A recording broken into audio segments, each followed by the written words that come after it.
Hey, Coxie. Hey, listeners. Hello, Warwick. Hello, listeners. How are we all? This is Oh, we're pretty quite a good. silly question. Nobody can answer me, really, can they? How are we all? Well, I can answer. I'm great. Thank you. I'm pleased that you are well. I once told a really bad chemistry joke. Oh, no. Feel like this one. I didn't get much of a reaction. Oh, no. Oh, G'day, I'm Woz. And I'm Nick, sometimes Coxie, mostly Nick. This is the Tradies in Business podcast, and we're here to share a bunch of tips, ideas, tactics that you can put in place to get change happening in your trade business right now. If you're really lucky, we're going to entertain you with a few mum jokes and, more importantly, a bunch of fantastic guests that will educate you in all things you need to know about trade business. But we do promise to do it with a whole bunch of fun along the way. I'm a self-confessed idiot, so strap yourself in and enjoy another episode. Have you told that one before on the show? I don't know. That's ringing a bell. Don't know. I was going to tell one about cows and bells, maybe. Anyway. Oh, I'm sure there's millions of terrible jokes that we could share. It just becomes a bit of a habit, really, doesn't it, Nick? It's a dreadful habit of mine to do no research and quickly run into it 2 seconds while you're informing our guests what's going to happen next. And then I do a rotten segue, which is almost actually my segues are way worse than your jokes. I'm just going to put that out there. Oh, no, sometimes you nail them. I think we're both pretty poor.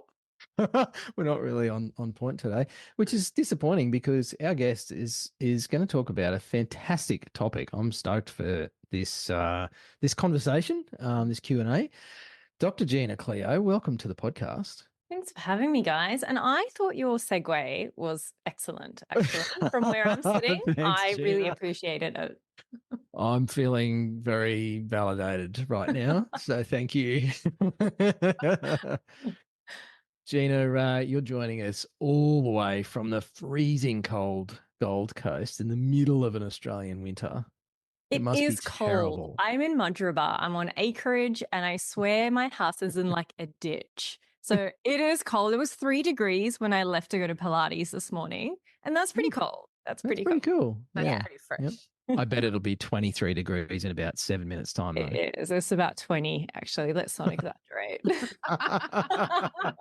We do have westerlies again, though, Gina. They are blowing in. So it's a cooler day. Stop it, Warwick. It's all relative. It's all relative. I'll be complaining about how hot it is here in Tasmania in about 6 months' time, and you can all laugh at me as well.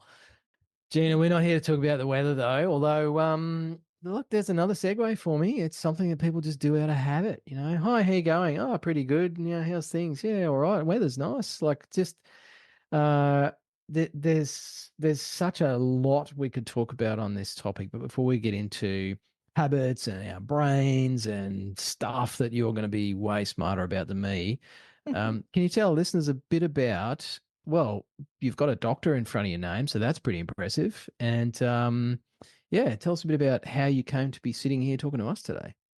Well, I actually started my career as a dietitian. I was always really fascinated with like health and wellness and really wanting to help people.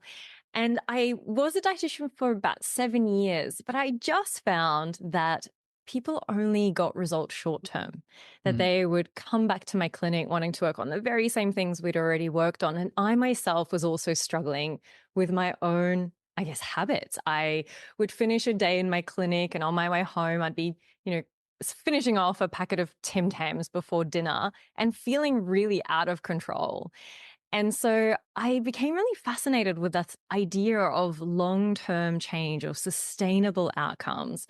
And I just started doing some sort of casual research it started with. And then one of, I guess, a colleague or an acquaintance said to me, when are you going to do your PhD? I've always thought you'd be a brilliant researcher. Now, this person also happened to be the head of research at Bond University. Wow. And yeah, a couple of weeks later, I had a desk. I started my PhD. And I now do just full-time habit change work in all spheres, not just in dietetics. And I'll never look back. It's been the best thing ever. Gina, did you have to change your personal habits, or was that one of the first places you needed to start to be able to do the research involved in a PhD? it was just such a journey of self-discovery, I think. And I really believe that if I can change my habits, then I can help other people. And unless I can do that for me, I don't even want to attempt to try to help other people because I don't really understand the true battle or what it's really like. So, oh yeah, it was definitely refining by fire. Yeah. It's interesting because Nicole and I have just been working this morning. That was very formal, Nicole, wasn't it? It is. I don't Nicole like and it I, when you come. I feel like I'm in trouble. Coxie and me, have been working on some of our own business marketing and communication stuff this morning Mm, before we recorded this podcast with you, Gina. And something that springs to mind is a question that Nick and I are trying to answer is basically, why would you trust us in terms of, business work with a tradie business? mm, And I just spontaneously listed out all of the stuff ups that Nick and I have made in the last 25 odd years collectively. And I mean, it's a pretty depressing list in some ways. There's 3 divorces and 17 marriage counselors and hundreds of thousands of dollars lost. Like we've been through all that stuff, yeah, but it's because we've lived that experience, and lived experience is something that gets chucked around a lot these days in different spheres. But yeah. we've actually lived that experience and learned from it, applied our learnings to turn our own lives and businesses and everything around. Mm. And so it's from that base that we can actually go and help other people. So I love your approach of, well, if I can't fix my habits, how am I going to help anybody else? Yeah, So I think that's a totally. fantastic I way to love do that it. you guys can also just lay that out and just be like, this is us. Hey, and add another divorce on for like if I'm in this conversation now. That's what it's for. And none of We're us all are married to each other. So that's really impressive. I love it. Although it is Keeping it real 2024. here. Yeah. But I think, a lot of people will see, say, a successful business person and Mm, they assume that you have it all together. They yep. assume that you've just gone from strength to strength and you've always known what you're doing but it's never like that. I actually think the most successful people are the ones that have learnt all the difficult lessons. I almost call them artists. It's like we're artists in our craft because we've had to grind our way through it. And it's not just what we do, it becomes how we breathe, it's how we live. It's like the fabric of our being becomes this thing that we do because we get so into it because we've had to learn so much to get to where we are. Like we don't Yeah. just take it for granted. So it's cool. Yeah. It's a fascinating thought. I observe a lot of influencers, and I'm watching how influencers that have true influence are really shifting, or the ones that are being accepted as shifting. And there seems to be more of a focus on the moment of the real story instead of the highlight reel that we were all so used to for a period of time.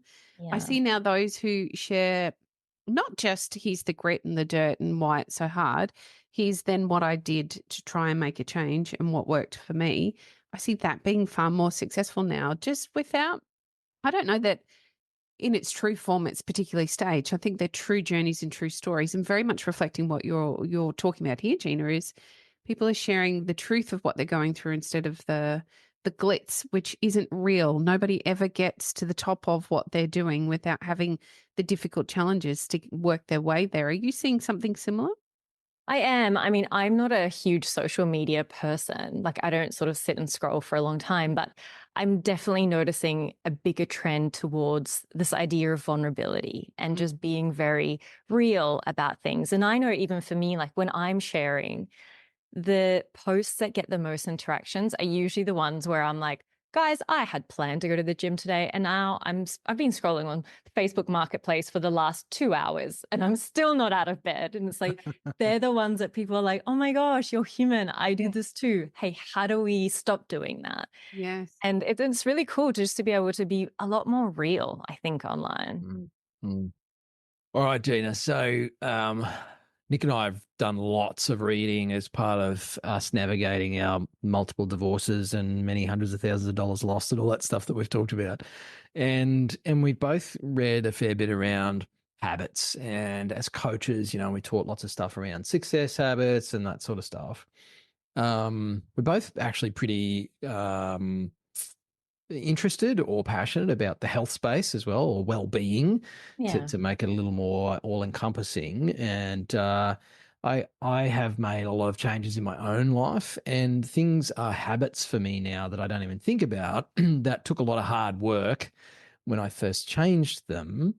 Coxie and I also obviously coach people in business, and we see people who are kind of stuck. And it's like, no matter how many tools we give them, no matter how much we encourage them or shame them or whatever, they just seem stuck in their ways. Is that what we're talking about when it comes to habits? Can you sort of unpack this concept a little bit for our listeners?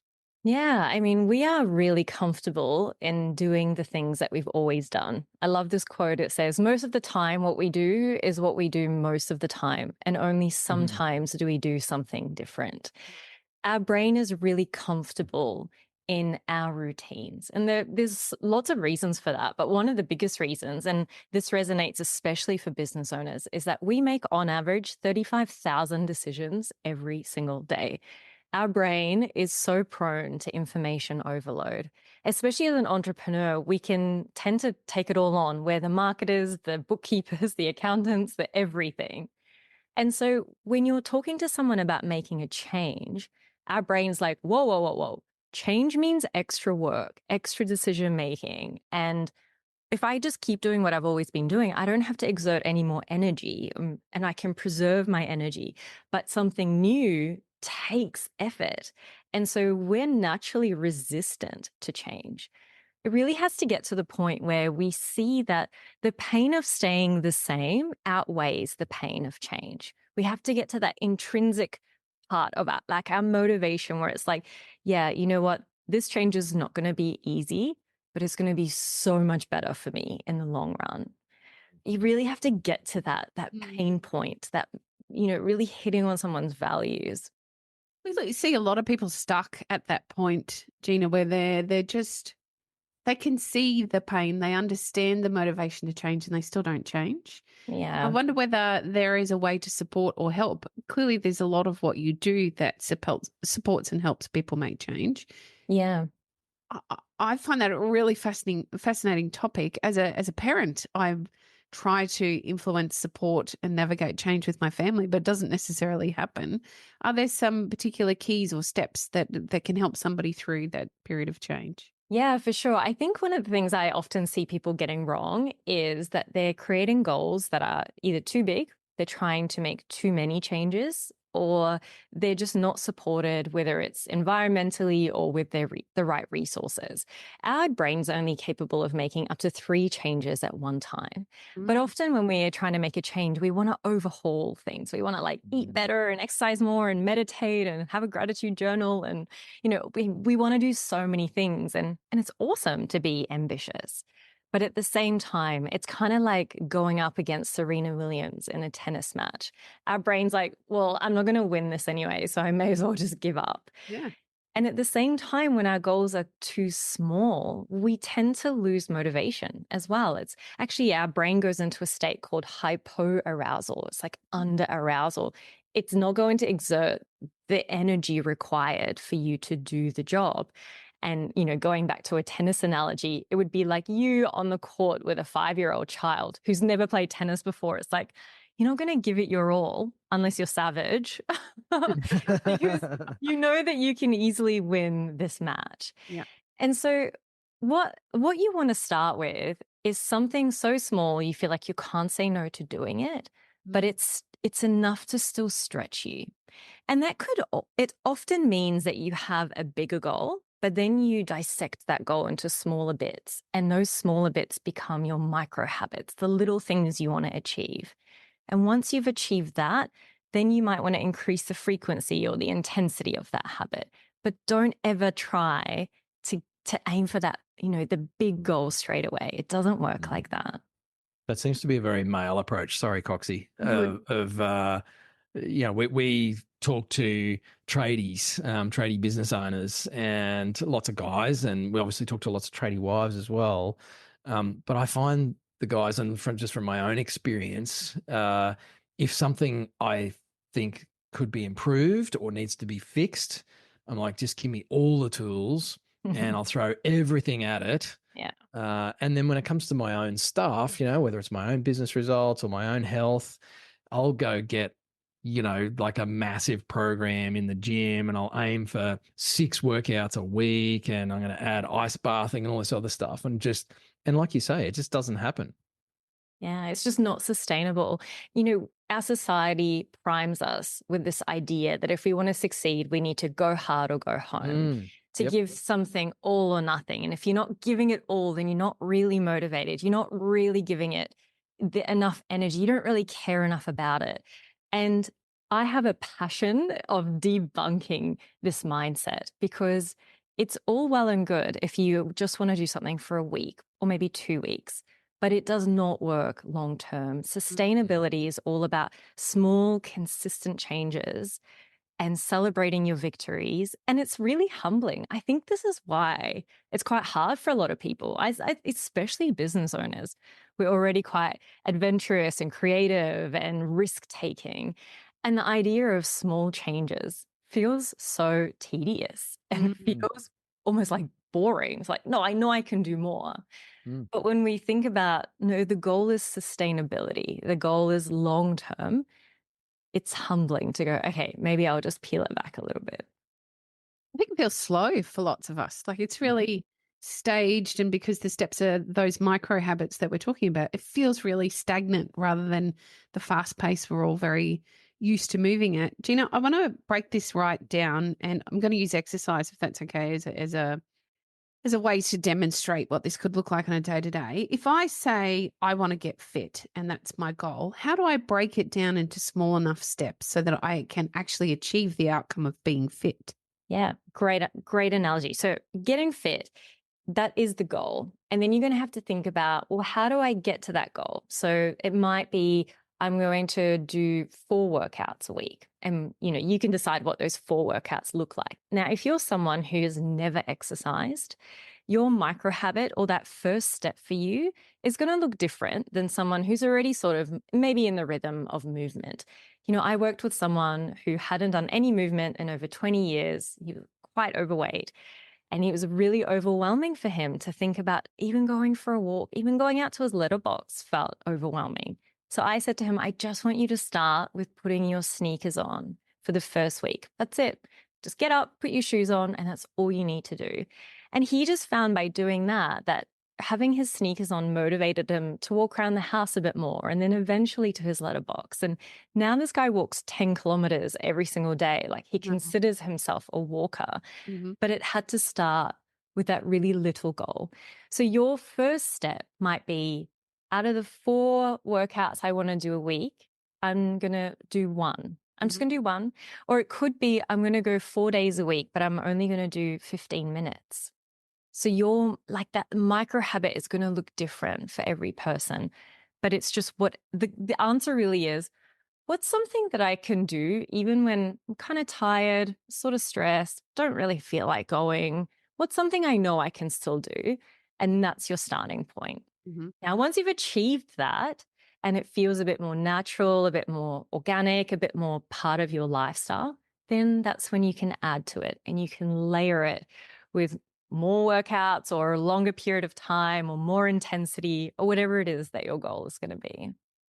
Gina, is that the reason why, standardized exercise programs often don't work or standardized diets often don't work because they're not meeting us where we're at? Yes, exactly. And they're often challenges, right? They're often like, whatever it might be, like 21-day challenge or, whatever it is. And that's okay if 21 days is your goal. But if you're aiming for sustainability, that's not exactly the right avenue to get you there. I don't believe in one size fits all with anything, especially when it comes to health.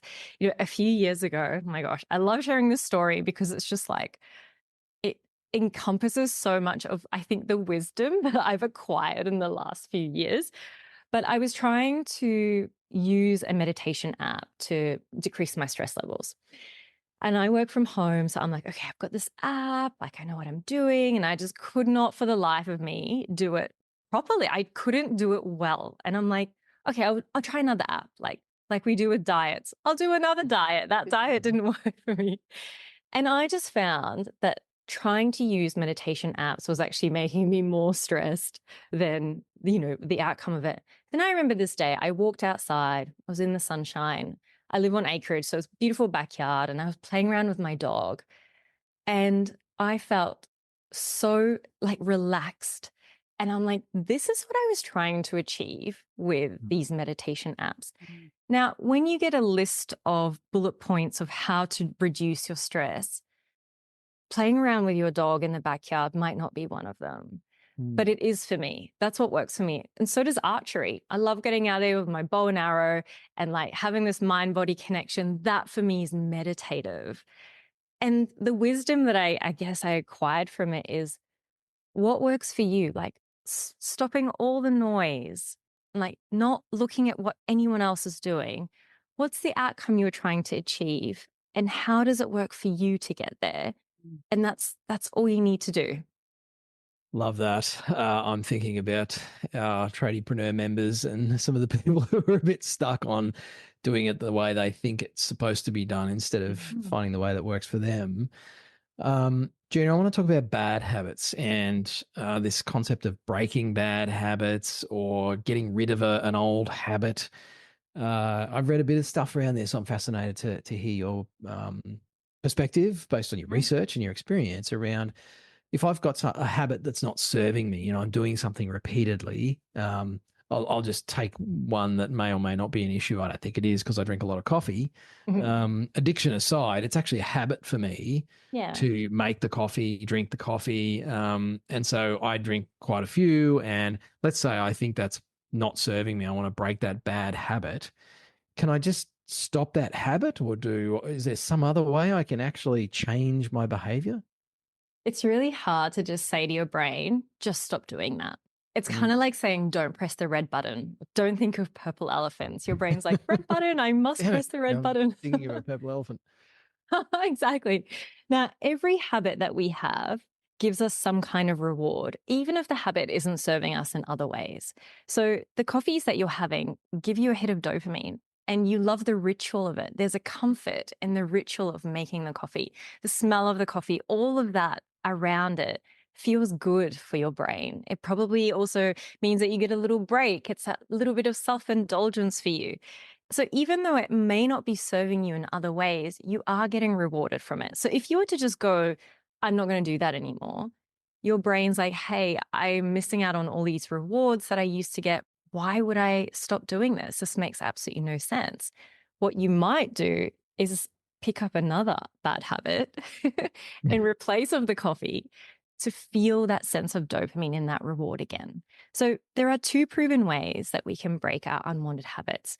One way is to replace your unwanted habit with a good habit, and the other way is to avoid the triggers. So the first way is the replacing. You want to sort of create an environment where you might not be having coffee, but you can have an alternative. There's something else that you have, whether it's a decaf or a tea or whatever it is. I know these words might be heresy for a coffee drinker. It's just an analogy, okay? I don't have a coffee addiction. Okay, it's good.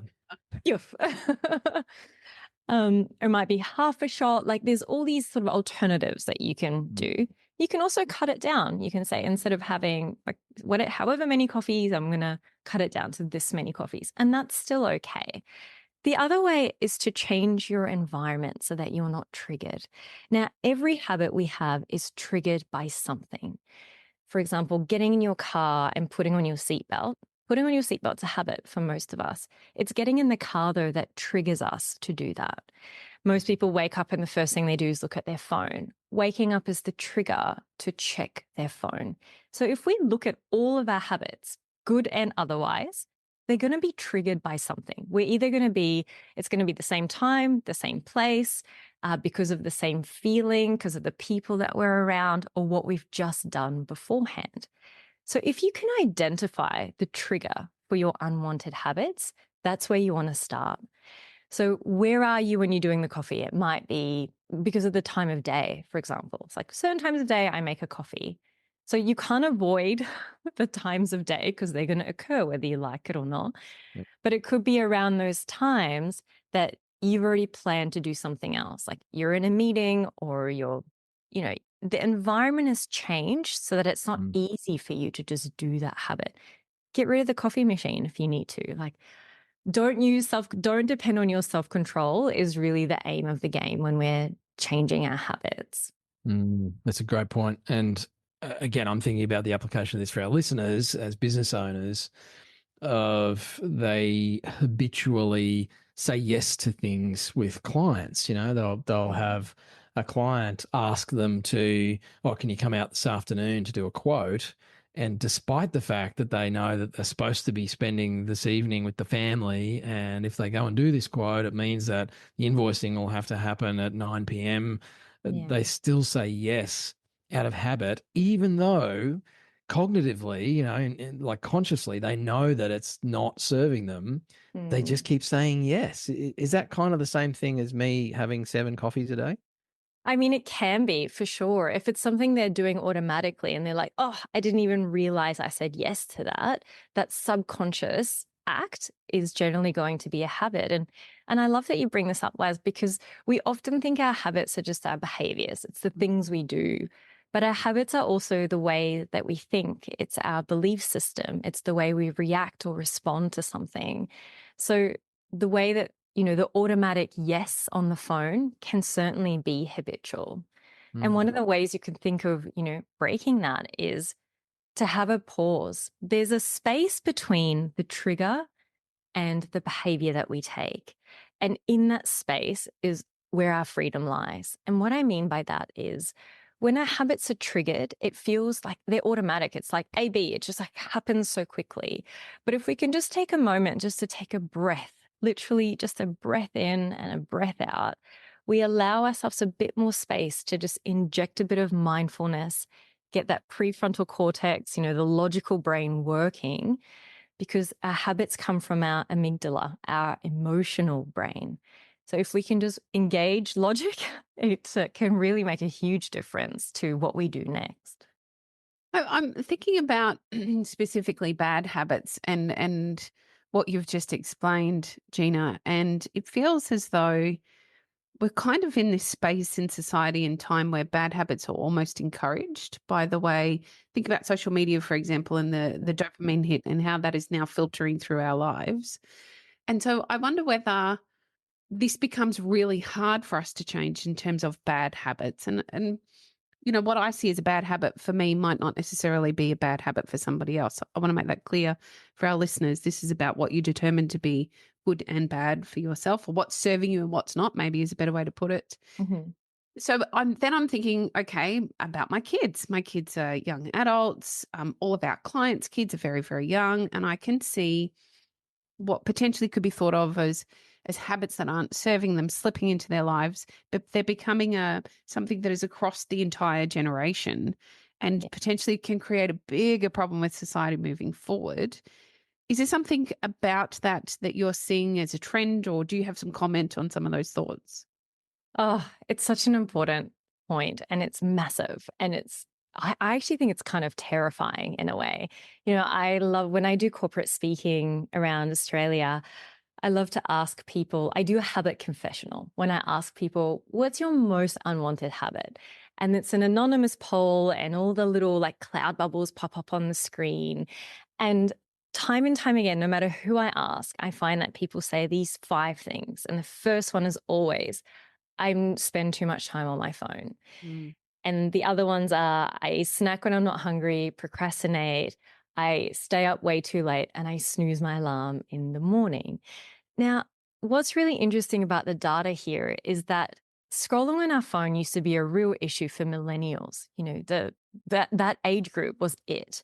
But over the last, I'd say 5-ish plus years, I've now seen that trend across every age group. No matter who I speak to at whatever level of business, scrolling on their phone on social media seems to be the biggest unwanted habit. And Mm. it's so easy. Our phones have this pervasive nature to them where they're always an arm's length away. It's so easy just to grab it, get that quick dopamine hit. And it used to be okay to have like a 5-minute scroll. But dopamine doesn't work like that. Dopamine always wants more and more and more. And so what used to be 5 minutes could be hours now. Actually, the data shows we're spending on average 2.5 hours a day scrolling just on social media.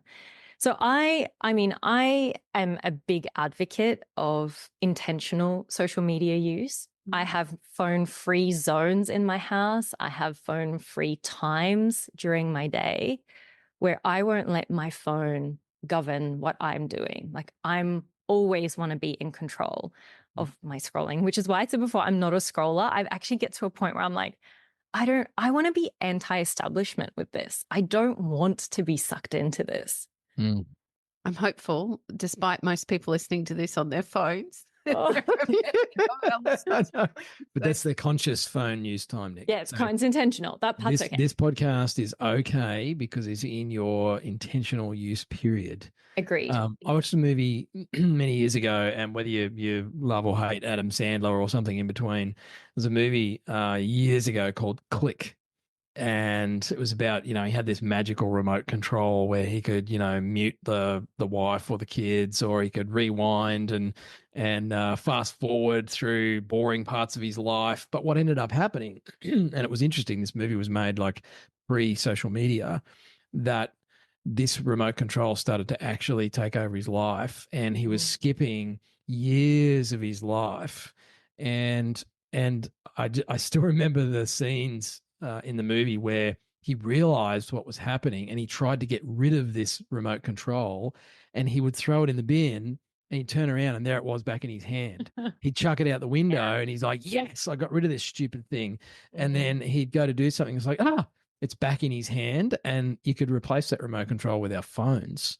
And so it's kind of ironic to see some of these, movies and things and books that have been written over the years that were almost like predicting what was going to happen. Yeah. I guess, my point with that is it does become so mindless, and so many of our habits are just unconscious. They're embedded within us. And we've talked a bit about how to change that. We hear tradies and trade business owners say a lot about time. You talked about 2.5 hours a day of scrolling. They say, I just need to block time for that. And I think that would, and I don't know if you agree with this, Coxie, but within our tradiepreneur community, our client community, I think that would be the number one struggle for our clients is changing their habits around their time use and their time awareness. Is that something that you've seen, Gina? And have you got, again, any insights on that?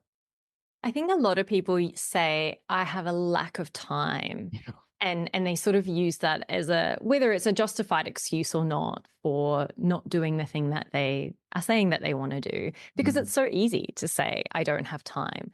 But again, I feel like if you were to not scroll on social media for 2.5 hours a day, we would have a lot of time. I'm personally a big believer that if you really want something, you will do it. Like you'll make the time to do it. And look, putting aside things like addictions, and I'm not being punitive and being like, if you really want to quit, you can. I don't mean that at all. There are some serious and really difficult challenges out there. But I mean things like if you want to exercise, if you want to make another phone call to a client, if you want to do those things, you absolutely can. It just requires the discomfort of doing something different in your day. But once you get the reward of that, it's like exercise. You get a dopamine hit from exercise. Once you do it, it can become an addiction and it feels awesome. And you feel gross if you don't do it. And you can get to that. But it also needs to start becoming your identity. It's not, I want to do this. It's, I do this. I'm the kind of person who does this. So again, starting small and making the time for it. Gina, there seems to be a bit of consistency with you and many others talking about being uncomfortable and getting comfortable with being uncomfortable. Are there some strategies we can use to begin to be more okay with being uncomfortable or facing something uncertain so that we can start to make some of these changes that we desperately want to? Yeah, I mean, I went through some like trauma therapy a few years ago after this horrible event that happened in my life. And part of it was really learning about my body and my breath and sitting with these trauma triggers that I was getting. And my psychologist at the time would get me to this point of hyperventilation where I'm like totally terrified at this thought. And she would then ask me, what's happening in your body? And I would change my thought into my breath and physically what was happening. And what that was teaching my mind is, oh, I'm actually safe. I'm okay. This is all good. And through that exposure therapy, I learned that everything's going to be fine. Like we're fine. All these trauma triggers are fine. And now I can sit with discomfort a lot more. But at the time, it felt like it was, taking over my world. So I think working through some really like discomfort things with a psychologist is probably the best, or some sort of professional help. But in our everyday life, it's literally just sitting and being like, I feel anxious. I feel bored. I feel whatever, lonely, whatever it is, and sit with it. Don't try to change it. Don't judge it. Don't try to like distract yourself. It's like, what does that feel like for me? And like almost like embrace it, because the only way out of an emotion that's uncomfortable is through it. We can't get away from it any other way. And I think that's actually been one of the worst things about our phones, is how easy it is to distract ourselves from discomfort and not really have to deal with those icky moments. And so we've now got all this undealt with stuff inside us, which makes us want to scroll on our phones even more. So yeah, sitting with it is literally that. It's just sitting and just asking yourself, what does this feel like in my body? Yeah, there doesn't seem to be a lot of space. We don't create a lot of space consciously in our lives Yeah. anymore for those opportunities. We're too busy filling our time with stuff that really doesn't serve us. And then we get into this habit of wanting to break bad habits. And it's just this big circle that we're stuck on a roundabout almost. Yeah. We're finding it very challenging to get off that roundabout. Yeah. At least that's my experience, and it's certainly what I can see and observe in others. And yet, the concept of something as simple as space is not something that we're regularly told or we're taught about. And then, how do you create that space for yourself? Like, it's a simplistic concept. And I live like you on acreage, as does Warwick. There's a lot of space and time here, just meandering or doing something like your archery or something very purposely mindful that isn't distracting. And so what I see in the everyday is that's a very hard concept for us all to create in our time. We talk about brain breaks and we talk about space Yeah. breaks quite frequently with our community. And yet I see they really struggle with being able to take that time and space. Is there, again, it probably comes back to the habit, I suppose. Is there a way in which we can create that for ourselves without it being the hard thing that it feels like? That's a really hard question. And I'm not sure. I think it's going to be different for every person. Creating space like that isn't necessarily going to be beneficial for everyone to sort of schedule it in the diary, because sometimes you need to just sit with that feeling when it's present, when it's there, when you're feeling like, you're trying to get away from the feeling. The best thing to do with this would probably be identify some of your unwanted habits that are linked to an uncomfortable feeling. It's generally going to be, say, phone scrolling, for example. You might notice that you phone scroll when you're bored or when you're frustrated. And it's in those moments where you're just about to pick up your phone that you can just stop, just take a moment, just put your phone down, out of sight, and just sit with yourself for 2 minutes. You can put a timer on if you want to, just 2 minutes where you can just sit with yourself distraction free. And I think, catching those things in situ in the moment is the most powerful thing that you can do, because that's when we teach our brain, I'm okay. This feeling is not great, but it passes. It's like a little leaf in a river. Like it just kind of moves away and it's all good. Good advice. I've got a 10-month-old son and have, at my stage of life, jumped into reading lots and learning lots more about parenting and some of the not necessarily new, but I guess different approaches to parenting and more mindful and intentional and conscious parenting. Um, because obviously I want the best for my boy, and I want to be the best dad for him and equip him for the world and what the world might become by the time he's 20 or 30. And so I've been doing lots of reading around exactly this, the whole discomfort thing, and that there's been sort of a couple of generations, and mine is one of them as parents. I'm starting a bit later in life. And my generation of parents have done lots of work to remove discomfort for their kids, well meaning, wanting the best for their children. But what it's actually done, based on some of the authors that I'm reading, is rob kids and the younger generations of the ability to face discomfort or uncertainty or anxiety. It's exactly like you're saying, sit with your own sometimes scary thoughts for 2 minutes. You're not going to die, Yeah. but that feels impossible to some of the younger people coming through. And so, It's true. letting them fall over and hurt themselves when they're 10 months old is part of that journey of building resilience. And I think, we're obviously talking about habits, but I think resilience is for me a lot around habit forming, Oh, yeah. and doing those little things habitually that actually contribute to our own resilience Mm. rather than habitually turning away from those opportunities. And Coxie and I work with grown-ups who can't cope with what I consider, and I don't mean this from a judgmental space, but what I would consider to be small doses of uncertainty or anxiety. They owe some money to the tax department, and it's literally like the end of the world, and they don't know how they're going to cope. I'm like, it's 10 grand or something. Like, plenty of people have dealt with that. Just make a payment plan. You'll be fine. Like, Yeah. oh no, it's terrible and I'm embarrassed and it's, oh my gosh, I can't cope and I can't sleep at night. I'm like, holy moly, like, Mm. but that becomes a habitual response to any of those things. So, Yeah. um, I want to ask a different question. That was a really long was waffle. Go for I it. have a question though about forming I love habits like that. waffles. Yeah. Get plenty of it around here. The habit of Um, forks. so forming a new habit. I've talked a lot about habits and habits that serve us and don't serve us. There's some old stuff about, it takes 21 days to build a new habit. And I've also obviously done some reading around this as well. Is that true, or is there a different time period or something, Gina? How do I know when I've actually formed a new habit?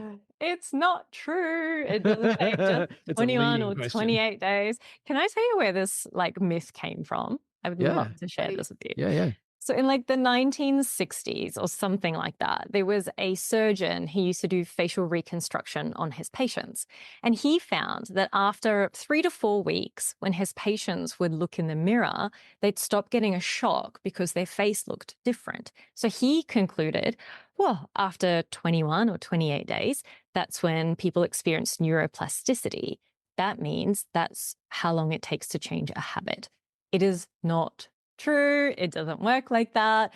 There is a really big range, and it's anywhere from about 2 weeks to up to a year.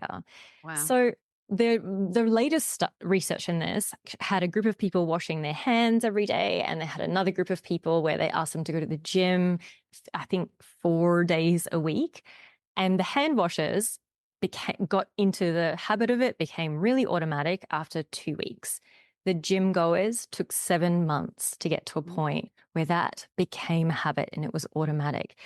The differences is hand washing is easy. It's a simple activity. You can do it anytime. There's always a sink around and available.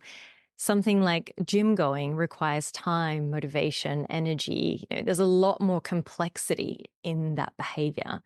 The other things that are going to impact how long it takes you to change a habit is how habitual you are as a person. Our temperament's going to play a role in this.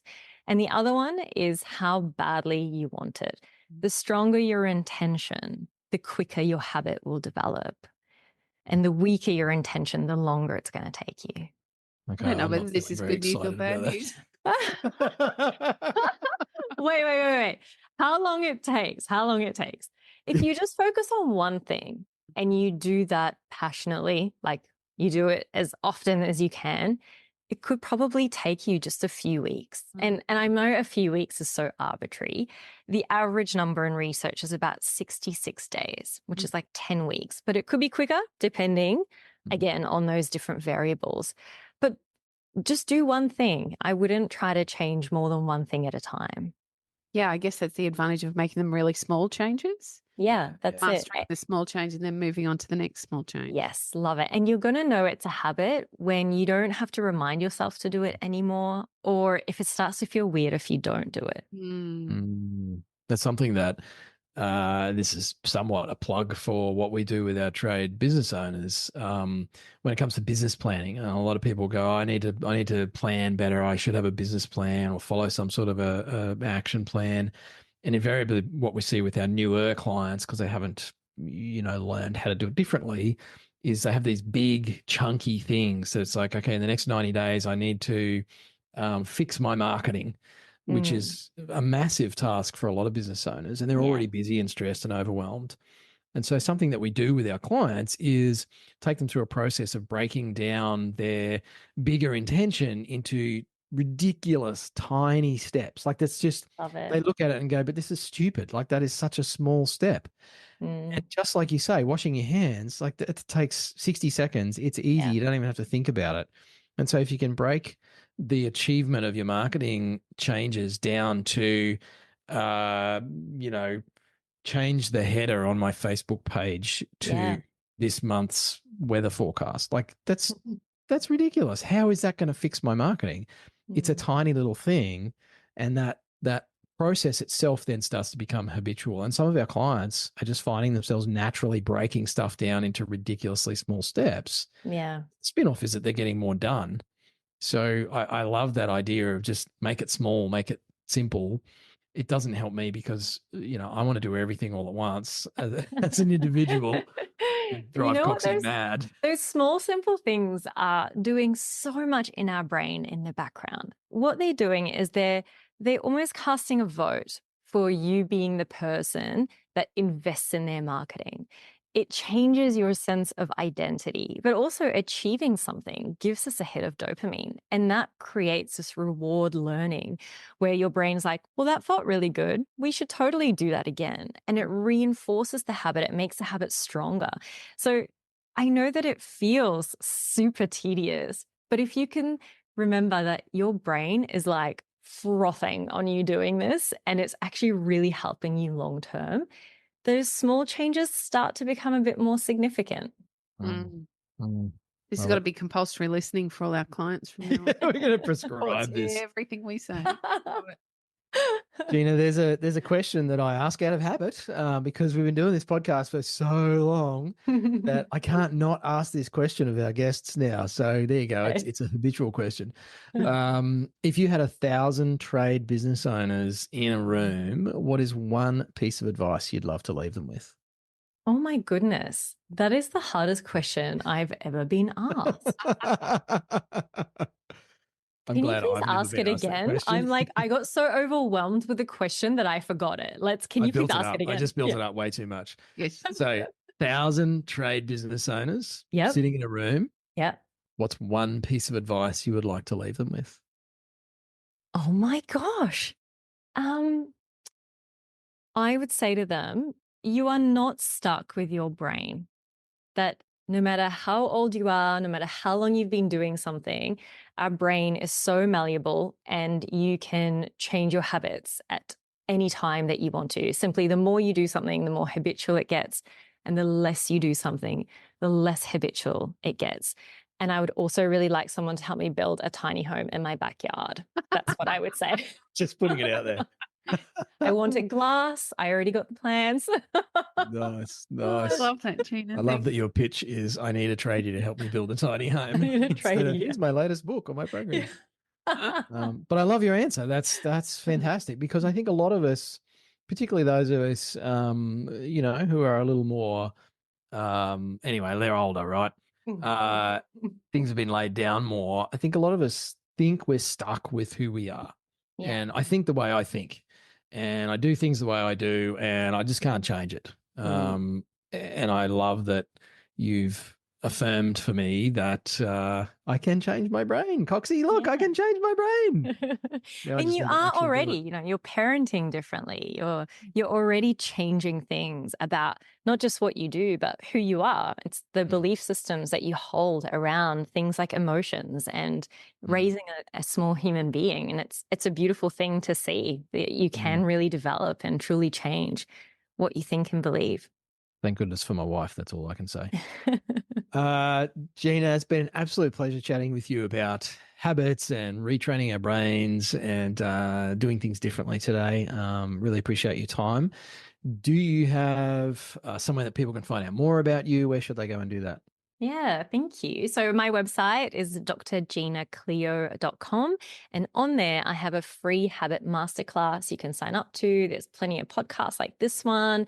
You can grab my book on there, and there's like tons of blogs that are for free. So just jump on there. There's heaps of free resources. And then my social media, I'm generally mostly on Instagram. It's also just Dr. Gina Cleo. Love it, Gina. Thank you so much for your time today. It was a really interesting chat. Awesome. So good to Thanks, chat with you Gina. both. Thanks for having me. Thank Pleasure. you. I'm off to make my night's coffee for the day. Thanks Thanks for listening. True.